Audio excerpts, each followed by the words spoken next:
বেঈমানকে অভিশাপ নয়, ধন্যবাদ দিন।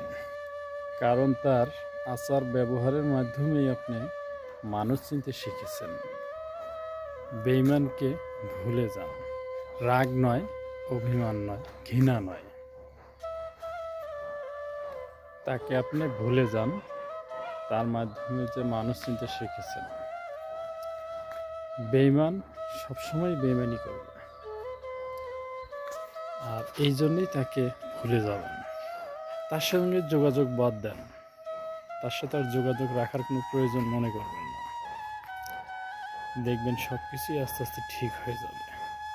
কারণ বেঈমান যদি থাকে তাহলে আবারও বেঈমানি করবে।